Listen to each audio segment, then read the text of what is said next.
স্বাধীন বাংলাদেশে এই আইনে আরেকটি মামলা হয়, এটা আমাদের সকলের জন্য আসলে বিব্রতকর হবে। আমাদের কাছে তো এখন স্পষ্ট, ফলে আইনটাকে আসলে আমরা যতভাবেই সংশোধন করি না কেন, এই মনস্তত্ত্বটার কারণে কিন্তু মানুষের কাছে ওই অনাস্থাটা আসলে থেকে যাবে। এটা একটা বড় প্রবলেম।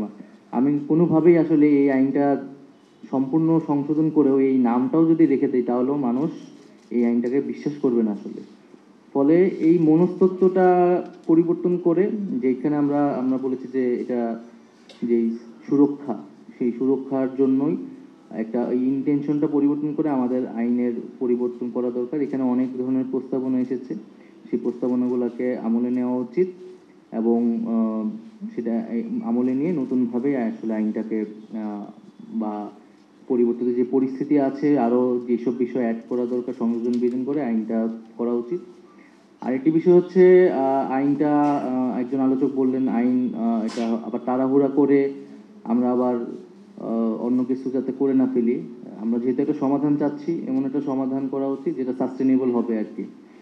এখন আসলে ততদিন পর্যন্ত এই আইনটার কি হবে, এই সিদ্ধান্তটা আমাদের ইমিডিয়েটলি নেওয়া উচিত। আমরা সংশোধন করি বা নতুন করেই করি, কিন্তু এখনও তো এই আইনটা আছে এবং এই আইনে হচ্ছে আমাদের পক্ষেও মামলা হয়ে গেছে দুইটা। আমাদের কটূক্তি করার জন্য দুইটা মামলা হয়েছে শুনছি, এবং কারা করেছে, কোন উদ্দেশ্যে করেছে। তো এটা আমাদের জন্য বিব্রতকর আর কি। তো আসিফ স্যারকে আমি আগেও বলেছি, আমাদের এই ক্যাবিনেটে আলোচনা হয়েছে। তো এইটাও আমি আসিফ স্যারকেও এখানেও সবার সামনেই বলছি, বা আপনারা যারা আইন বিশেষজ্ঞ আছেন, এই আইনটাকে ইমিডিয়েটলি কি করা যেতে পারে, সেটা বাতিল বা স্থগিত বা কোনো মামলা যাতে আর না নেওয়া হয় এই মুহূর্ত থেকে।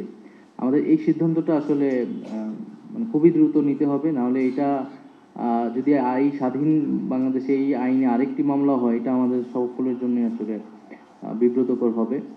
তো সবাইকে ধন্যবাদ জানাচ্ছি। আর যারা এই আইনের ফলে ভিকটিম ছিলেন এবং এই আইনের বিরুদ্ধে যারা এতদিন আন্দোলন করেছেন, লড়াই সংগ্রাম করেছেন, তাদেরকে অভিনন্দন জানাচ্ছি, সাধুবাদ জানাচ্ছি। কারণ তাদের এই দীর্ঘদিনের লড়াইয়ের ফলে কিন্তু আসলে আমরা আজকের যে আলোচনা বা একটা সিদ্ধান্তে যেতে পারছি, সেটা সম্ভব হচ্ছে।